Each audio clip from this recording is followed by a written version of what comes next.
Hello, my friends. This is day 33 as I look at the calendar of our 40-day reading challenge. We're in Luke 22, reading again another version of the arrest and betrayal of Jesus and Peter's denial. As I was thinking about this same story that we read again yesterday, it occurred to me how much fear sometimes drives our actions. As I was thinking about the crowd that came out to arrest Jesus, they were afraid. Why else would they bring all the weapons with them?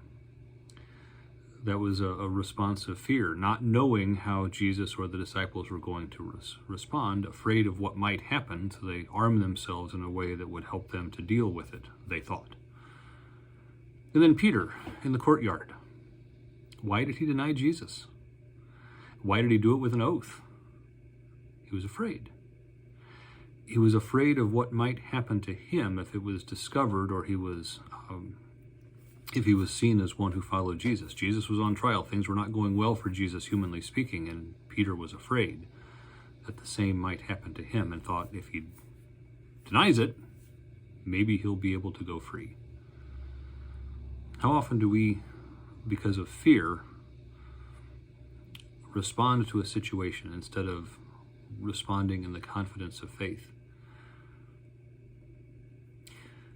Jesus, as he went into the garden, it's hard to know what was going through his mind, but it's clear that he was in some anguish. He was overwhelmed with grief, with sorrow. He was troubled. Was he afraid? Maybe that's the best human word we can come up with, but how does he respond? He comes to God in prayer. Whatever's going to happen, whatever the next few hours are in store, he prays for strength that he can make it through it. He doesn't respond in fear and arm his disciples to defend him. He doesn't try to figure a way out of it.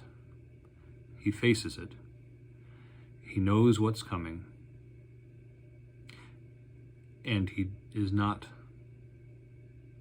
afraid in the sense of wanting to avoid it. Afraid, perhaps, worried, not sure, troubled, certainly. But with all those emotions going through his mind, going through his heart, he falls back on the God who can give him strength. I think there's a lesson there for us. We face fearful things sometimes. And it doesn't mean the fear is going to go away. But how do we respond? We respond in faith. We rely on the strength that God will give us. We come to him in prayer. We may be afraid, we may be uncertain, we may not know what is happening next, but that doesn't mean we should respond in a doubtful, a violent, or a way that denies our Savior. We rely on the strength that he gives and on the promise that we have.